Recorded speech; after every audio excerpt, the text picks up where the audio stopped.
Hey guys, this is Sonu Alawat. हर Sunday की तरह लेकर आ चुका हूं दी करंट अफेयर शो का एपिसोड नंबर 81, जिसमें हम लास्ट वीक के सभी इंपोर्टेंट एकदम फिल्टर्ड एकदम सिलेक्टेड करंट अफेयर्स को एकदम डिटेल के साथ डिस्कस करने वाले हैं।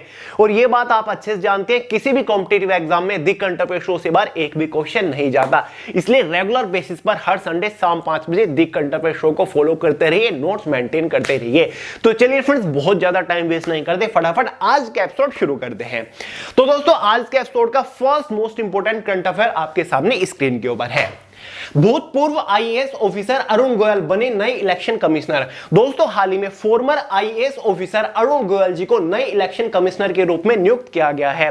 दोस्तों, 15 मई 2022 से ही इलेक्शन कमिश्नर का यह पद खाली पड़ा हुआ था, जब से राजीव कुमार जी को चीफ इलेक्शन कमिश्नर के रूप में नियुक्त किया गया। और आपको पता होगा, राजीव कुमार जी ने किन की जगह ली थी? सुशील चंद्र जी की जगह ली थी, जो कि राजीव कुमार जी से पहले chief election commissioner of India थे। तो अब फाइनली इलेक्शन कमिश्नर की यह पोस्ट भी भर दी गई है, जिसके ऊपर नियुक्ति मिली है अरुण गोयल जी को, जिनको आप स्क्रीन के ऊपर देख रहे होंगे, जो कि 1985 बैच के आईएएस ऑफिसर रह चुके हैं। देखिए फ्रेंड, जो एक इलेक्शन कमीशन होता है ना, वो 3 लोगों को मिलाकर बनता है, जिसमें से एक chief election commissioner of India होता है, साथ ही 2 इलेक्शन कमिश्नर होते हैं। तो फाइनली एक इलेक्शन कमिश्नर तो हाल ही में नियुक्त किए गए हैं अरुण गोयल जी को, साथ ही ऑलरेडी एक और इलेक्शन कमिश्नर हमारे एग्जिस्ट करते हैं, जिनका नाम है अनूप चंद्रा पांडे। एग्जाम में पूछा जा सकता है, chief election commissioner of India कौन है? राजीव कुमार जी है। और एक इलेक्शन कमिश्नर ऑफ इंडिया कौन है? अनूप चंद्रा पांडे। और दूसरे इलेक्शन कमिश्नर ऑफ इंडिया कौन है? अरुण गोयल जी, जो कि हाल ही में नियुक्त किए गए हैं। अरुण गोयल जी का जो कार्यकाल रहेगा वो दिसंबर 2027 तक रहने वाला है। देखिए फ्रेंड, चाहे chief election commissioner of India हो या फिर इलेक्शन कमिश्नर ऑफ इंडिया हो, इन तीनों को नियुक्ति कौन दिलाता है, नियुक्त कौन करता है? भारत के राष्ट्रपति। तो फाइनली इनको भी किसने नियुक्त किया है? भारत की राष्ट्रपति द्रौपदी मुर्मू जी ने। और फ्रेंड, जो इलेक्शन कमिश्नर ऑफ इंडिया होता है, उनका कार्यकाल कितना होता है? देखिए फ्रेंड्स, या तो 65 साल की उम्र तक या फिर 6 साल तक का इनका कार्यकाल होता है। जो भी पहले हो तब तक इनका कार्यकाल रहता है। इलेक्शन कमीशन के बारे में आप अच्छे से जानते हैं, भारत के अंदर जो इलेक्शन कंडक्ट कराए जाते हैं, चाहे वो सेंट्रल लेवल के हो या फिर स्टेट लेवल के हो, उनकी पूरी रेस्पॉन्सिबिलिटी इलेक्शन कमीशन की होती है। इलेक्शन कमीशन का जो प्रावधान मिलता है, भारत के संविधान भाग 15 में इलेक्शन कमीशन का प्रावधान मिलता है। आर्टिकल 324 से लेकर आर्टिकल 329 तक हमें इलेक्शन कमीशन का प्रावधान मिलता है। क्लियर है? इंपॉर्टेंट है, एग्जाम में कई बार पूछ लिया जाता है। नोट कर लीजिएगा, बेसिक सा क्वेश्चन है, मच इंपॉर्टेंट क्वेश्चन है, ठीक है, मोस्ट इंपॉर्टेंट। नेक्स्ट है, नेटवर्क रेडीनेस इंडेक्स 2022 में भारत 61वें स्थान पर।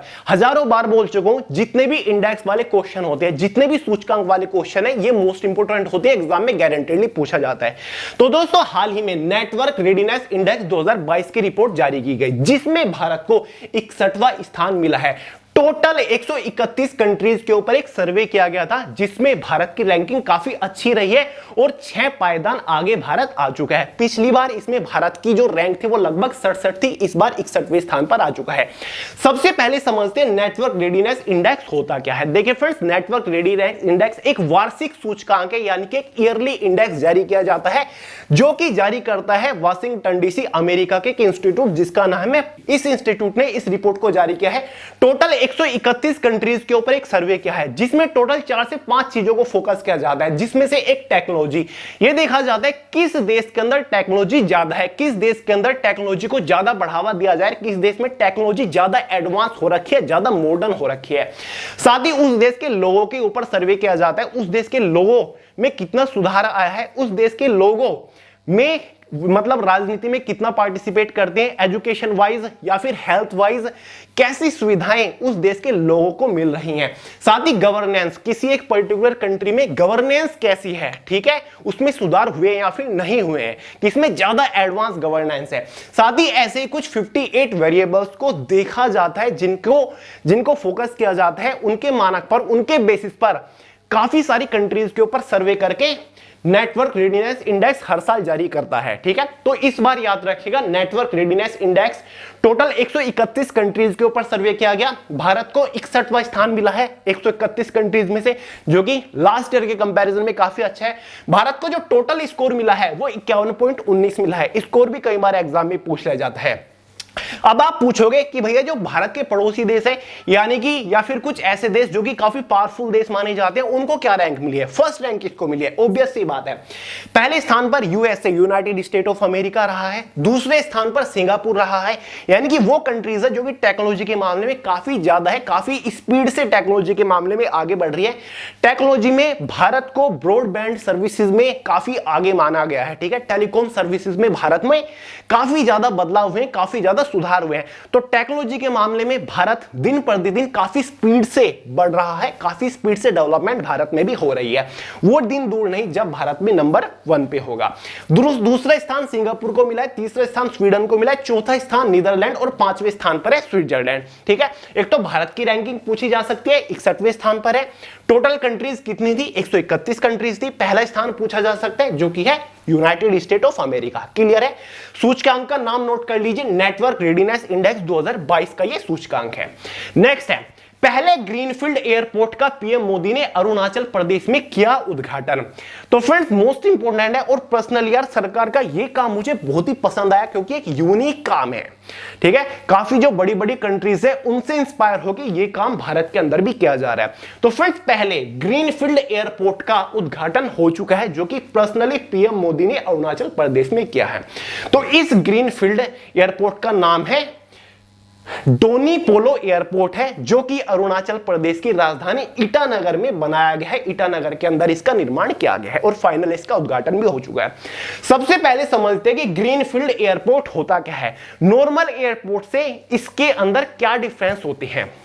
देखिए फ्रेंड्स, ग्रीनफील्ड एयरपोर्ट जो होता है ना, इसको अविकसित जगह पर, ठीक है, यानी कि जो अनडेवलपमेंट जगह होती है, अविकसित जगह, वहां पर इसको बनाया जाता है। और इस ग्रीनफील्ड एयरपोर्ट को शहर से बहुत ज्यादा दूर बनाया जाता है। उस शहर में ट्रैफिक को कंट्रोल करने के लिए इस एयरपोर्ट को बनाया जाता है। एक तरीके से ग्रीनफील्ड एयरपोर्ट को सेकेंडरी एयरपोर्ट भी कहा जाता है, यानी कि उस शहर के आसपास या फिर उस शहर में अगर कोई एयरपोर्ट है तो उस शहर से बाहर, उस शहर से दूर एक एयरपोर्ट बनाया जाएगा जिसको ग्रीनफील्ड एयरपोर्ट कहा जाएगा और वो सेकेंडरी एयरपोर्ट रहेगा, ताकि उस एयरपोर्ट के ऊपर जो ट्रैफिक है, उस एयरपोर्ट की भीड़ को कम करने के लिए इस सेकेंडरी एयरपोर्ट को बनाया जाता है। साथ ही फ्रेंड जो अविकसित जगह है उस जगह पर बनाया जाता है ताकि उस जगह के आसपास विकास आ सके, डेवलपमेंट हो सके। साथ ही फ्रेंड्स पर्यावरण को बिना नुकसान पहुंचाए ग्रीनफील्ड एयरपोर्ट को बनाया जाता है, यानी कि जो ऐसी जगह है जो कि पूर्व में, पास्ट में इस्तेमाल ना की गई हो या फिर जो इस्तेमाल लायक ना हो, बंजर जमीन हो, उस जगह पर इस ग्रीनफील्ड एयरपोर्ट को बनाया जाता है, ठीक है। और पर्यावरण को बिना नुकसान पहुंचाए बनाया जाता है, यानी कि ऐसी जगह इसको नहीं बनाया जाता कि बहुत ज्यादा घनी जंगल है, पेड़ वगैरह को काट के नहीं बनाया जाता। बंजर जमीन पड़ी है, अविकसित जगह, उस पर इस ग्रीनफील्ड एयरपोर्ट को बनाया जाता है ताकि उस जगह के आसपास डेवलपमेंट हो सके, विकास हो सके, तो उसको बोला जाता है ग्रीनफील्ड एयरपोर्ट। आने वाले टाइम में भारत में बहुत सारे ग्रीनफील्ड एयरपोर्ट आपको देखने को मिलेंगे। नेक्स्ट ईयर फरवरी 2023 में एक राजस्थान के अंदर बन रहा है, साथ ही 2023 के अंदर ही गुजरात के अंदर एक बन के तैयार हो जाएगा। तो बहुत सारे ग्रीनफील्ड एयरपोर्ट बनने वाले हैं। तो समझ गए, हाल ही में पहले ग्रीनफील्ड एयरपोर्ट जिसका नाम है डोनी पोलो एयरपोर्ट, कहां पर उद्घाटन किया गया? अरुणाचल प्रदेश की राजधानी ईटानगर में किया गया। इसके बारे में देखिए, डोनी पोलो नाम इसको क्यों दिया गया? डोनी का अर्थ है सूर्य, पोलो का अर्थ होता है चंद्रमा। साथ ही पीएम मोदी ने इस एयरपोर्ट को राज्य के विकास के लिए महत्वपूर्ण बताया है। यह राज्य का पहला ग्रीनफील्ड एयरपोर्ट है, जैसे कि बताया, जो लगभग 690 एकड़ में फैला हुआ है। इसके निर्माण में 640 करोड़ रुपए की लागत आई, यानी कि डोनी पोलो एयरपोर्ट को बनाने में 640 करोड़ रुपए लग गए। इस एयरपोर्ट में 2300 मीटर का रनवे है। साथ ही यह सभी मौसम में उड़ानों को संचालन करने में सक्षम है। इसके टर्मिनल को अत्याधुनिक रूप से विकसित किया गया है। इस एयरपोर्ट की बिल्डिंग ऊर्जा दक्षता, नवीकरणीय ऊर्जा और संसाधनों के रिसाइकलिंग को बढ़ावा देगा। इस एयरपोर्ट की मदद से ईटानगर से कनेक्टिविटी को बढ़ावा मिलेगा। साथ ही अरुणाचल प्रदेश में पर्यटन, व्यापार के साथ साथ अन्य क्षेत्रों में आर्थिक विकास के नए आयाम को जोड़ेगा। तो काफी सारी चीजें, काफी सारा बेनिफिट मिलता है जहां पर भी ग्रीनफील्ड एयरपोर्ट बनता है, याद रहेगा। नेक्स्ट है, चिरंजीवी को Indian film personality of the year चुना गया। तो फ्रेंड्स हाल ही में चिरंजीवी जो कि साउथ इंडियन फिल्मों के एक्टर है, यानी कि तेलुगु फिल्मों के एक बहुत बड़े स्टार है और इनको मेगा स्टार भी बोला जाता है, क्लियर है। हाल ही में इनकी एक मूवी भी आई थी जिसमें सलमान खान का भी कैमियो था, गॉडफादर शायद, ठीक है। चिरंजीवी मेगा स्टार, इनको Indian film personality of the year चुना गया। एग्जाम में पूछा जाएगा हाल ही में किस भारतीय अभिनेता को Indian film personality of the year से सम्मानित किया गया है, तो आंसर हो जाएगा चिरंजीवी मेगा स्टार। तो फ्रेंड्स आपको पता है होगा गोवा के अंदर 53वां international film festival of India चल रहा है। 20 नवंबर से शायद उसकी शुरुआत हुई समारोह की। तो उसी समारोह के उद्घाटन में चिरंजीवी को Indian film personality of the year चुना गया। और भी कुछ बॉलीवुड एक्टर हैं जिनको काफी बड़े बड़े सम्मानों से सम्मानित किया गया, जैसे कि नेशनल अवार्ड 2022 से सम्मानित किया गया अजय देवगन को, उनको भी आईफा में सम्मानित किया गया। साथ ही मनोज वाजपेयी को भी सम्मानित किया गया अलग अलग सम्मान से, तो याद रहेगा। और थोड़ी सी इंफॉर्मेशन आपको दे दूं, जो आईफा चल रहा है यानी कि international film festival of India, वो 20 नवंबर से लेकर 28 नवंबर 2022 तक चलने वाला है। कौन से राज्य के अंदर? गोवा के अंदर इसको ऑर्गेनाइज कराया जा रहा है। साथ ही फ्रेंड्स आईफा के अंदर ही 53वां आईफा है ये, इसी के अंदर ही फिल्म बाजार, एशिया के सबसे बड़े फिल्म बाजार का भी उद्घाटन किया गया। किसके द्वारा किया गया? स्क्रीन के ऊपर आप देख रहे होंगे अनुराग ठाकुर। कौन है ये? Minister of information and broadcasting, साथ ही minister of youth affair and sport, इन्हीं के अंडर आता है। तो इन्होंने एशिया के सबसे बड़े फिल्म बाजार का भी उद्घाटन किया, जिसका पर्पस था encourage creativity and financial collaboration between international film community, यानी कि जो इंटरनेशनल फिल्म कम्युनिटी है उनके बीच में कोलैबोरेशन करने के लिए, ताकि फाइनेंशियली एक दूसरे का सहयोग कर सके। दूसरी इंटरनेशनल फिल्म इंडस्ट्री एशिया की फिल्म इंडस्ट्री के साथ कोलैबोरेशन करें, ठीक है, एक दूसरे का सहयोग कर सके, साथ ही टेक्नोलॉजी क्रिएटिविटी को एक साथ साझा कर सके, इसलिए इस फिल्म बाजार का उद्घाटन किया गया। साथ ही इससे एक फायदा यह भी होगा, फिल्म बाजार दक्षिणी एशिया क्षेत्र में विश्व सिनेमा की बिक्री को भी सुगम बनाएगा, यानी कि बिक्री को भी बढ़ावा देगा। तो याद रखिएगा आईफा के अंदर ही 53वां आईफा 2022 के अंदर ही अनुराग ठाकुर ने फिल्म बाजार का भी उद्घाटन किया है, याद रहेगा। साहित्य का 5वां जेसीबी पुरस्कार 2022 मिला उर्दू राइटर खालिद जावेद को।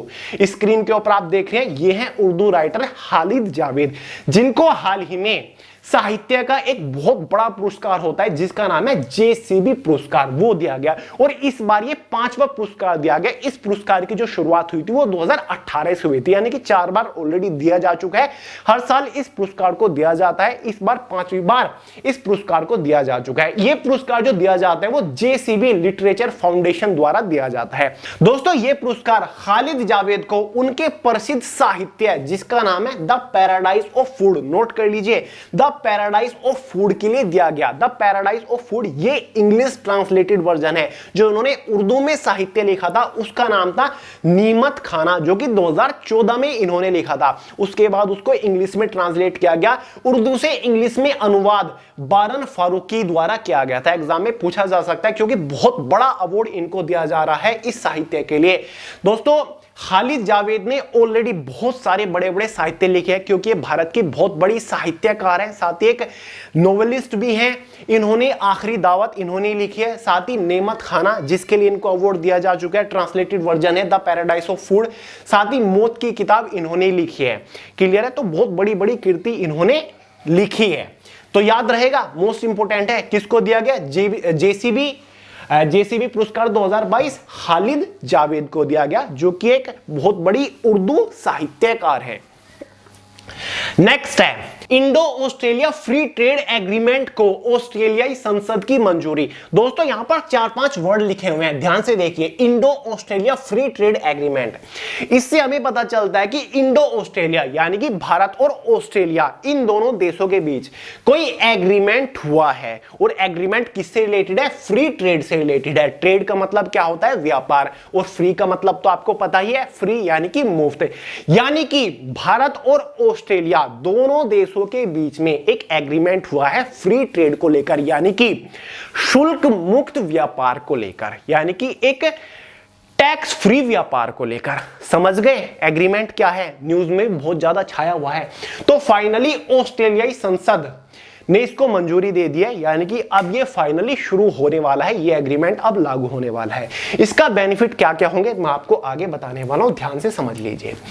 देखिए, Bharat Australia free trade agreement के लाभ क्या होंगे। Bharat Australia free trade agreement के लागू हो जाने से भारत और ऑस्ट्रेलिया के मध्य शुल्क मुक्त व्यापार संभव हो सकेगा, यानी कि भारत और ऑस्ट्रेलिया के बीच में फ्री व्यापार, बिना शुल्क के यानी कि बिना टैक्स का जो व्यापार है वो हो पाएगा। यानी कि जो कस्टम ड्यूटी लगती थी, सीमा शुल्क लगता था, वो कम हो जाएगा, वो खत्म हो जाएगा। भारत को भी लाभ मिलेगा, ऑस्ट्रेलिया को भी लाभ मिलेगा। अब तक व्यापार में जो ऑस्ट्रेलिया सबसे ज्यादा निर्भर करता था वो चाइना पे करता था, लेकिन चाइना ने ऑस्ट्रेलिया को बहुत परेशान करके रखा है, जिसके बाद फाइनली भारत से ऑस्ट्रेलिया ने हाथ मिला लिया है और अब ये व्यापार को बढ़ावा देंगे दोनों देश। इसकी मदद से भारत के 6000 से अधिक व्यापार क्षेत्रों के लिए ऑस्ट्रेलियाई बाजार पूर्ण रूप से खुल जाएगा, जिसके लिए कोई चार्ज नहीं देना होगा। साथ ही यही अधिकार ऑस्ट्रेलिया को भी प्राप्त होगा, यानी कि जो जो बेनिफिट्स भारत को मिलेंगे वही बेनिफिट्स ऑस्ट्रेलिया को मिलेंगे, यानी कि इंपोर्ट एक्सपोर्ट दोनों ही देशों से होता है। इस समझौते के लागू हो जाने के बाद चमड़ा, कपड़ा, फर्नीचर, आभूषण और मशीनरी सहित भारत के कई उद्योगों को लाभ होगा। इस समझौते के तहत ऑस्ट्रेलिया भारत को जीरो ड्यूटी की पेशकश कर रहा है। इसमें कई ऐसे उत्पादन शामिल हैं जिस पर वर्तमान में ऑस्ट्रेलिया में 4 से 5% का सीमा शुल्क लगता है, यानी कि ऐसे कुछ प्रोडक्ट्स हैं जिनके ऊपर सीमा शुल्क लगता है 4 से 5%, लेकिन इस एग्रीमेंट के लागू हो जाने के बाद ये फ्री हो जाएगा, ये जीरो शुल्क हो जाएगा, यानी कि कोई भी चार्ज, कोई भी टैक्स नहीं लगने वाला है, इधर से उधर फ्री इंपोर्ट कर पाएंगे। तो एक बहुत बड़ा बेनिफिट होगा। इस एग्रीमेंट के तहत ऑस्ट्रेलिया में के लगभग 85% निर्यात को भारतीय बाजार में जीरो ड्यूटी पहुंच मिलेगी, यानी कि 85% जो प्रोडक्ट्स होंगे वो भारत की मार्केट में फ्री आ सकेंगे, उनके ऊपर कोई भी सीमा शुल्क नहीं लगेगा, जिसमें कोयला है, भेड़ का मांस हो गया, ऊन उद्योग, ऑस्ट्रेलियाई वाइन, साथ ही बादाम, दाल, इसमें और भी कुछ शामिल है। और फ्रेंड्स, ऑस्ट्रेलिया के प्रधानमंत्री का नाम क्या है? एंथनी एल्बनीज, ठीक है, एंथनी एल्बनीज, याद रखिएगा। इसके ऊपर जो चर्चा हुई थी G20 के अंदर हुई थी, क्लियर है। नेक्स्ट है एशिया कप टेबल टेनिस में पदक जीतने वाली पहली भारतीय महिला बनी मनिका बत्रा। ये अपने आप में बहुत इंपॉर्टेंट करंट अफेयर है। तो फ्रेंड्स, हाल ही में थाईलैंड के बैंकॉक में एशिया कप टेबल टेनिस का आयोजन कराया गया, जिसमें भारत की पहली महिला कौन बन चुकी है पदक जीतने वाली? मनिका बत्रा। इन्होंने ब्रॉन्ज मेडल जीता है इस प्रतिस्पर्धा में, क्लियर है। एशियाई कप टेबल टेनिस टूर्नामेंट में पदक जीतने वाली पहली भारतीय महिला बनी है। यह भारत का तीसरा पदक है। इससे पहले कुछ पुरुष हैं जिन्होंने पदक जीता है इस टूर्नामेंट में, लेकिन पहली महिला बन चुकी है मनिका बत्रा। चेतन बाबर ने 1997 में रजत पदक जीता था और 2000 में कांस्य पदक जीता था। अब तक इन दो पदक तक भारत में कोई भी इस टूर्नामेंट में पदक नहीं आया था, लेकिन अब काफी सालों बाद, यानी कि 22 साल बाद 2022 में पदक आ चुका है, ब्रॉन्ज मेडल आया है और ये पहली महिला बन गई है इस टूर्नामेंट में। Asia cup table tennis tournament में कोई पदक जीतने वाली पहली महिला ये बन चुकी है, क्लियर है दोस्तों। ये जो एशिया कप टूर्नामेंट है ये एक वार्षिक टूर्नामेंट होती है। यहां पर देख लीजिए, Asia cup table tennis tournament एक वार्षिक प्रतियोगिता है जो अंतरराष्ट्रीय टेबल टेनिस महासंघ, ठीक है, और एशियाई टेबल टेनिस संघ द्वारा आयोजित की जाती है। टूर्नामेंट का पहला संस्करण 1983 में, यानी कि इस टूर्नामेंट का पहला एडिशन 1983 में आयोजन कराया गया था। प्रतियोगिता में पुरुष और महिला एकल स्पर्धाएं शामिल होती हैं, क्लियर है, समझ गए। तो टूर्नामेंट का नाम नोट कर लीजिए, एशिया कप टेबल टेनिस है, जो कि हाल ही में थाईलैंड के बैंकॉक में आयोजित किया गया, जिसमें मनिका बत्रा ने ब्रॉन्ज मेडल जीता है और ऐसा करने वाली ये पहली महिला बन चुकी है भारत की। नेक्स्ट है परिवार नियोजन नेतृत्व में उत्कृष्टता एक्सल पुरस्कार 2022 जीता भारत ने। दोस्तों, हाल ही में थाईलैंड के पटाया शहर में इंटरनेशनल कॉन्फ्रेंस हुई है फैमिली प्लानिंग के ऊपर, जिसमें भारत को फर्स्ट रैंक मिली है। एक तरीके से भारत को सर्वश्रेष्ठ पुरस्कार मिला है, एक्सेल पुरस्कार 2022 से भारत को नवाजा जा चुका है। भारत ने जीता है excellence in family planning leadership excel award 2022, जो कि अपने आप में बहुत बड़ी बात है। बहुत सारी कंट्रीज इसमें शामिल थी, 120 से ज्यादा कंट्रीज इसमें शामिल थी। डिफरेंट कंट्रीज की बहुत बड़ी बड़ी संस्थाएं, बहुत बड़ी बड़ी एनजीओज इसमें शामिल थी। क्लियर है? जिसमें से केवल भारत को चुना गया है, क्योंकि फैमिली प्लानिंग को लेकर भारत काफी आगे निकल चुका है। फैमिली प्लानिंग की अवेयरनेस को फैलाने में भारत ने काफी बड़ा महारत हासिल भी किया है। यह अवार्ड बढ़ी हुई पहुंच सुनिश्चित करने और आधुनिक गर्भ निरोधक विधियों को अपनाने और परिवार नियोजन की अधूरी जागरूकता को कम करने में भारत की उपलब्धि को मान्यता देता है। क्लियर है? समझ गए? परिवार नियोजन के बारे में तो आप अच्छे से जानते होंगे। नेक्स्ट है, पूर्णिमा देवी बर्मन को मिला यूएन का सर्वोच्च पर्यावरण पुरस्कार। देखिए दोस्तों, यूनाइटेड नेशन का एक सर्वोच्च पर्यावरण पुरस्कार है जिसका नाम है चैंपियंस ऑफ द अर्थ, और 2022 के लिए इस पुरस्कार को पूर्णिमा देवी बर्मन को दिया गया है। देखिए दोस्तों, ये यूनाइटेड नेशन का सर्वोच्च पर्यावरण पुरस्कार उस पर्सनैलिटी को दिया जाता है जो कि पर्यावरण के क्षेत्र में कोई बड़ा काम करते हैं। क्लियर है? देखिए फ्रेंड्स, ये है क्या? चैंपियन ऑफ द अर्थ जो अवार्ड है, ये पुरस्कार है, इसकी डेफिनेशन मैंने लिख दिया। The united nation environment programme established champion of the earth in 2005, यानी कि जो champion of the earth award है या फिर प्रोग्राम है, इसकी शुरुआत 2005 से की गई थी। ये एक एनुअल अवार्ड है, यानी कि हर साल इस प्रोग्राम का आयोजन किया जाता है। हर साल ये अवार्ड किसी न किसी पर्सनैलिटी को दिया जाता है। क्लियर है? यानी कि जो इन्वायरमेंटल लीडर के क्षेत्र में, यानी कि जो पर्यावरण के क्षेत्र में कोई बड़ा काम करता है, या वो प्राइवेट सेक्टर में करता है या फिर वो सिविल सेक्टर में कर दो, सिविल सोसाइटी में कर दो, उसको इस अवार्ड को दिया जाता है। हाल ही में पूर्णिमा देवी बर्मन को इस अवार्ड से नवाजा जा चुका है, क्योंकि पूर्णिमा देवी बर्मन जो कि हरगिला आर्मी का नेतृत्व करती है। हरगिला आर्मी एक तरीके से एक टाइप की एनजीओ है, यानी कि जो ग्रेटर एडजुटेंट स्ट्रोक, यानी कि हरगिला आर्मी जो है वो एक ग्रेटर एडजुटेंट स्ट्रोक है को विलुप्त होने से बचाने के लिए समर्पित एक मूवमेंट है। ठीक है? इसको हम एक मूवमेंट कह सकते हैं, एक पहल कह सकते हैं, जिसका नाम है हरगिला आर्मी, जिसकी सदस्य है पूर्णिमा देवी बर्मन, जो कि एक स्ट्रोक है एक टाइप का। ये स्क्रीन के ऊपर देख रहे हैं, एक बर्ड है जिसकी प्रजाति को विलुप्त होने से बचाया है पूर्णिमा देवी की मूवमेंट ने, पूर्णिमा देवी बर्मन की मूवमेंट ने, जो कि है जिसका नाम है हरगिला आर्मी। ठीक है? इस बर्ड को विलुप्त होने से बचाने के लिए ग्रेटर एडजुटेंट स्ट्रोक इसका नाम है, इसको विलुप्त होने से इनको बचाया। तो पर्यावरण के क्षेत्र में एक बहुत बड़ा काम किया है पूर्णिमा देवी बर्मन ने, जिसके बाद इनको यूनाइटेड नेशन का सर्वोच्च पर्यावरण पुरस्कार चैंपियंस ऑफ द अर्थ 2022 से सम्मानित किया गया। पहले बायोडायवर्सिटी हेरिटेज साइट के रूप में घोषित हुआ तमिलनाडु का अरिटटापट्टी विलेज। दोस्तों, पहले भी कई बार आपको बता चुका हूं बायोडायवर्सिटी हेरिटेज के बारे में। इसकी एक सिंपल सी डेफिनेशन हिंदी में मैंने नोट डाउन कर दिया, उसको एक बार समझ लीजिए। अनेक प्रकार के पौधों एवं जंतुओं का अस्तित्व जो सम्मिलित रूप से स्वस्थ पर्यावरण का निर्माण करता हो, उसको बायोडायवर्सिटी हेरिटेज के रूप में घोषित कर दिया जाता है। यानी कि कोई भी ऐसी जगह जहां पर विभिन्न प्रकार के पौधे होते हैं या फिर विभिन्न प्रकार के जंतुएं होते हैं, उनका अस्तित्व होता है, यानी कि उनकी वो प्रजाति जो कि पर्यावरण को सुंदर बनाता हो, उसको बायोडायवर्सिटी हेरिटेज के रूप में घोषित कर दिया जाता है। क्योंकि कुछ ऐसी प्रजातियां होती हैं जो कि विलुप्त होती रहती हैं। ठीक है? उनका संरक्षण करने के लिए, उनको बचाए रखने के लिए, क्योंकि वो पर्यावरण का एक महत्वपूर्ण हिस्सा है, इसलिए बायोडायवर्सिटी हेरिटेज साइट उसको घोषित कर दिया जाता है। उसकी जिम्मेदारी उस राज्य की सरकार ले लेती है या फिर उस राज्य की कोई सरकारी संस्था ले लेती है, ताकि वो उसको संरक्षित प्रदान कर सके, उसको फंड कर सकते, उनके जो जीव जंतु है या फिर वहां के जो पेड़ पौधे हैं या फिर जो प्रजाति है उनको संरक्षण कर सके, उनकी देखभाल कर सके। इसलिए बायोडायवर्सिटी हेरिटेज साइट के रूप में उनको दर्जा दे दिया जाता है। तो फाइनली फ्रेंड्स, हाल ही में तमिलनाडु का एक जिला पड़ता है मदुरई, जिसका एक विलेज है अरिटटा विलेज, इसको राज्य का पहला बायोडायवर्सिटी हेरिटेज साइट के रूप में घोषित कर दिया गया है। इंग्लिश में बायोडायवर्सिटी हेरिटेज की डेफिनेशन मैंने नीचे लिख दिया है। नेक्स्ट है, लेफ्टिनेंट जनरल असीम मुनीर होंगे पाकिस्तान के नए सेना प्रमुख। तो फ्रेंड्स, फाइनली पाकिस्तान के नए सेना प्रमुख की घोषणा हो चुकी है, जो कि बनने जा रहे हैं लेफ्टिनेंट जनरल असीम Munir.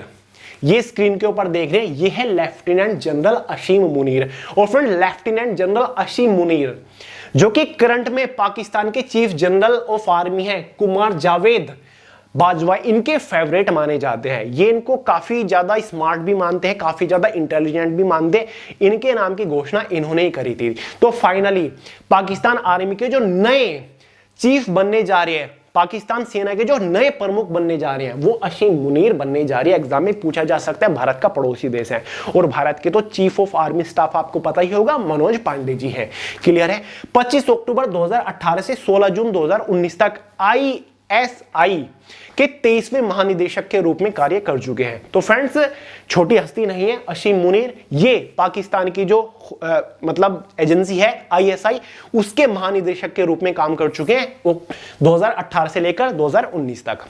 Continuous marine water quality monitoring station को JNPA ने किया लॉन्च। दोस्तों यहां पर भी 4-5 वर्ड की एक लाइन लिखी हुई है, इसको समझिए। कंटिन्यूअस का तो मतलब आपको पता ही है, सस्टेनेबल यानी कि कंटिन्यू कुछ चल रहा है। मरीन वाटर का मतलब होता है जो समुद्री पानी है। क्वालिटी मॉनिटरिंग का मतलब होता है यानी कि समुद्री जो वाटर है, पानी है, उसकी क्वालिटी को मॉनिटर करने के लिए किसी स्टेशन की स्थापना करी गई है। समझ गए? Continuous marine water quality monitoring station का मतलब समझ गए। इसको किसने लॉन्च किया है? JNPA ने लॉन्च किया है। अब JNPA क्या है? Jawaharlal Nehru port authority, Jawaharlal Nehru port authority ने इसको लॉन्च किया है। ये कहां पर है भाई? ये मुंबई के अंदर है और ये भारत का शायद दूसरा सबसे बड़ा पोर्ट ट्रस्ट भी है। देखिए जवाहरलाल नेहरू पोर्ट ट्रस्ट भारत का दूसरा सबसे बड़ा कंटेनर पोर्ट है जो नवी मुंबई के रायगढ़ जिले में स्थित है। कई बार पूछ लिया जाता है जवाहरलाल नेहरू पोर्ट कहां पर है? कहां पर है? नवी मुंबई के रायगढ़ जिले में स्थित है। इस पोर्ट की स्थापना 26 मई 1989 को की गई थी। CGL के एग्जाम में एक बार मैंने एक क्वेश्चन पूछा था।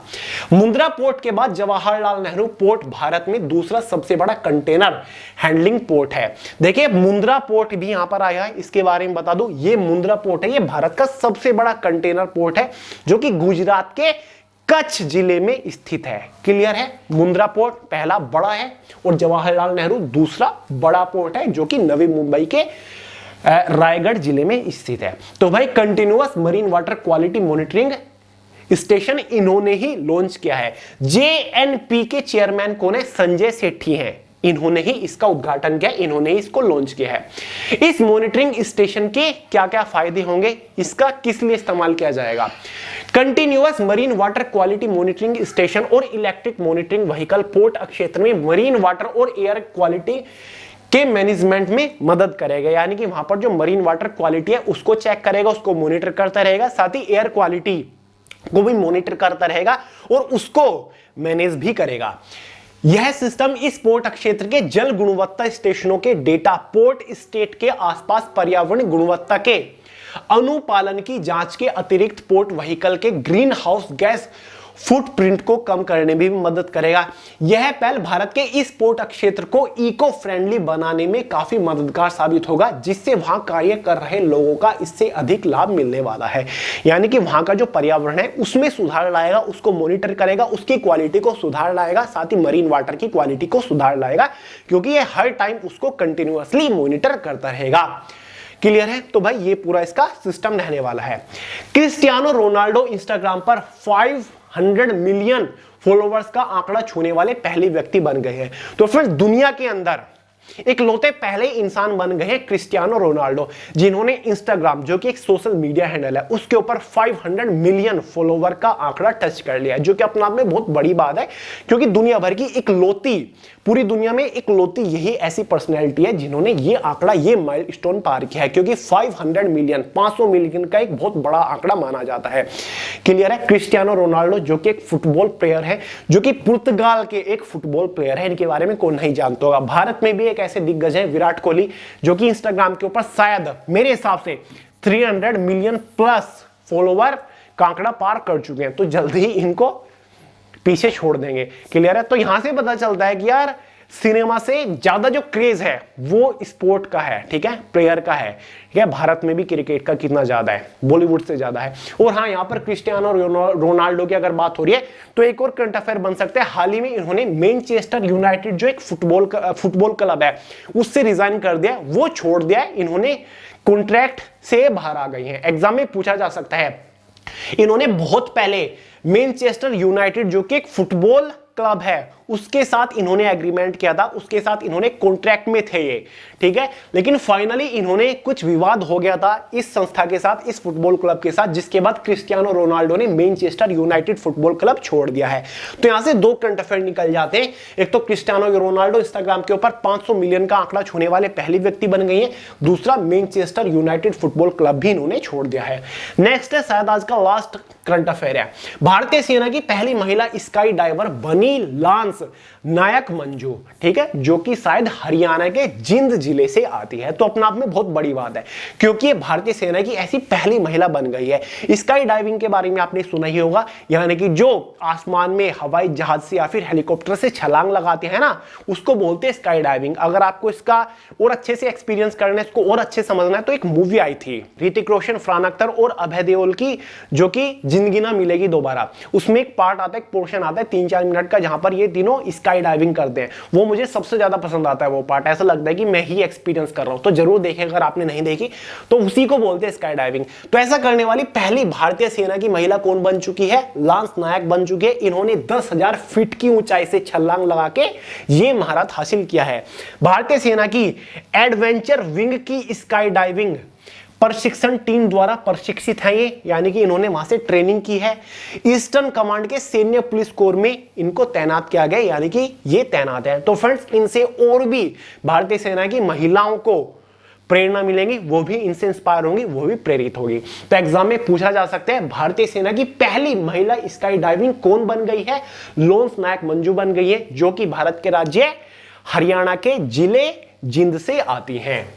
तो फ्रेंड्स, ये था आज का last important current affair. I hope आपने एंजॉय किया होगा, नोट्स वगैरह भी आपने बनाए होंगे। देखिए, 2 दिन से मेरा शेड्यूल बहुत ज्यादा बिजी चल रहा है, इसलिए प्रिपेयर करने का बहुत ज्यादा टाइम मुझे नहीं मिला, लेकिन फिर भी मैंने अपनी तरफ से पूरी कोशिश करी है कि बेस्ट कंटेंट आपको प्रोवाइड करा सकूं। तो दोस्तों, चैनल को सब्सक्राइब जरूर कर लीजिएगा, क्योंकि हर संडे शाम 5 बजे आपको द करंट अफेयर शो मिल जाता है, जिसमें हम लास्ट वीक के सभी मोस्ट इंपोर्टेंट करंट अफेयर अच्छे से कवर करते हैं। टेलीग्राम चैनल के ऊपर आप फॉलो कर सकते हैं, वे टू सक्सेस ऑफिशियल के नाम से मिल जाऊंगा। इंस्टाग्राम के ऊपर सोनू अलावत के नाम से मैं आपको मिल जाऊंगा। दोस्तों, इस वीडियो में इतना ही रखते हैं। पसंद है लाइक करिएगा, दोस्तों आप शेयर करिएगा, चैनल को सब्सक्राइब करना मत भूलिएगा। मिलते हैं अगली वीडियो में बहुत जल्द, तब तक के लिए जय हिंद।